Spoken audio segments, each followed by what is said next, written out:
आजकल जब भी हम अपने फोन को स्क्रॉल करते हैं तो इंस्टा, फेसबुक, यूट्यूब हर जगह 25-26 साल का एक नौजवान दिखता है जो भड़कीले कपड़े और कई जगह एक अलग सा मुकुट पहने हुए हजारों की भीड़ में कई परिचय पढ़ता रहता है। इस परिचय में और कुछ नहीं बल्कि वहां आए लोगों के निजी जीवन की कहानी होती है।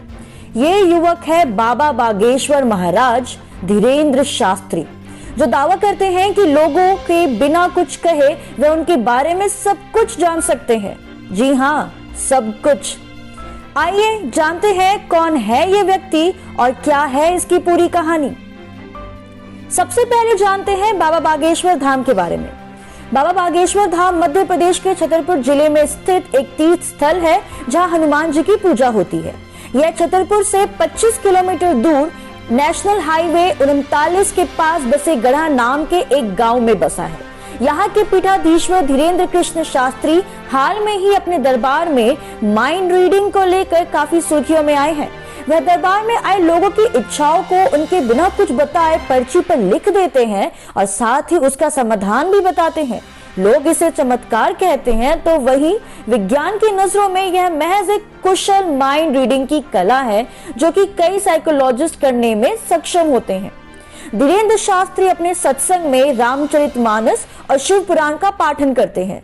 साथ ही बागेश्वर धाम में उन्होंने अपना एक अन्नपूर्ण रसोई की भी स्थापना की है जहां वे लोगों को मुफ्त भोजन मुहैया करवाते हैं। इसके अलावा उनके द्वारा साल में एक बार गरीब कन्याओं के सामूहिक विवाह का भी आयोजन करवाया जाता है।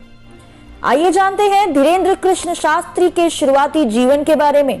कैसे घोर आर्थिक तंगी के कारण शिक्षा में अभाव झेलने वाला लड़का आज पूरी दुनिया में बाबा बागेश्वर महाराज के नाम से जाना जाता है। धीरेंद्र शास्त्री का जन्म 4 जुलाई 1996 को मध्य प्रदेश छतरपुर जिले के गढ़ा गांव में हुआ था। ये 2 भाइयों में बड़े थे। उनकी माता घर पर ही रहकर काम किया करती थी और पिता नशे के आदी थे। इस कारण उनके घर की आर्थिक स्थिति कभी सही नहीं रही। 8वीं तक तो उन्होंने अपने गांव गढ़ा में ही पढ़ाई की, लेकिन उसके आगे की पढ़ाई के लिए उनके गांव में स्कूल नहीं था। गढ़ा गांव राजनगर क्षेत्र के गंज पोस्ट ऑफिस के अंदर आता है। उन्होंने अपनी आगे की पढ़ाई गंज से ही की। एक प्राइवेट कॉलेज से आर्थिक तंगी को झेलते हुए बड़ी मुश्किलों के बाद बीए की पढ़ाई पूरी की। ऐसे में ये सवाल उठता है कि आखिर धीरेंद्र शास्त्री कैसे और कब बागेश्वर बालाजी की सेवा में आए। आपको बता दें कि उन्हें इस पद पर लाने वाले थे उनके दादा पंडित श्री सेतुलाल गर्गे जी, जो बागेश्वर धाम से जुड़े हुए थे। कहा जाता है कि लगभग 10 साल की उम्र से ही वह बागेश्वर बाबा की शरण में मौजूद है। अब जानते हैं कि कब ये सुर्खियों में या कहे कि विवादों के घेरे में आए। बागेश्वर धाम में वह एक निशुल्क दिव्य दरबार लगाते हैं, जहां पर यह दावा किया जाता है कि लोगों के बिना बताए वह उनके मन की बातें जान लेते हैं और उसे पर्ची पर लिख उसके समाधान के बारे में बताते हैं। यह लोगों की शारीरिक, मानसिक, आर्थिक और कई सामाजिक समस्याओं का हल भी बताते हैं। उनकी ऐसे ही एक दरबार में नागपुर के अखिल भारतीय अंधश्रद्धा निर्मूलन समिति के संस्थापक और अध्यक्ष प्रोफेसर श्याम मानव मौजूद थे। श्याम मानव पर्सनैलिटी डेवलपमेंट और सेल्फ हिप्नोटिज्म के एक्सपर्ट माने जाते हैं। वह वैज्ञानिक तरीके से मेमोरी स्टडी टेक्निक के कई वर्कशॉप भी आयोजित करवा चुके हैं।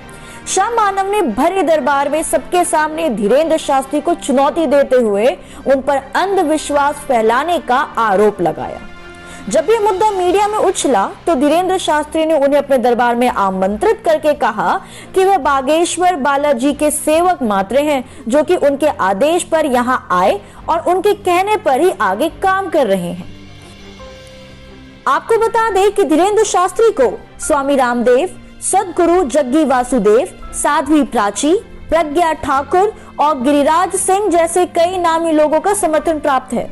धीरेंद्र ने छत्तीसगढ़ में लगभग 300 क्रिश्चियन जो पहले हिंदू थे उन्हें दोबारा हिंदू बनाने का काम किया है, जिसके लिए वो काफी फेमस भी हो गए थे।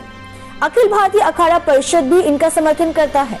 इसी साल 22 जनवरी को धीरेंद्र शास्त्री के समर्थन में अखिल भारतीय अखाड़ा परिषद ने जंतर मंतर पर प्रदर्शन भी किया था।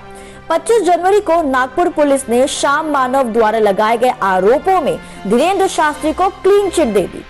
नागपुर पुलिस कमिश्नर अमितेश कुमार ने अपने दिए एक बयान में कहा कि श्याम मानव द्वारा दिए गए सबूतों की जांच में कुछ भी सामने नहीं आ पाया है।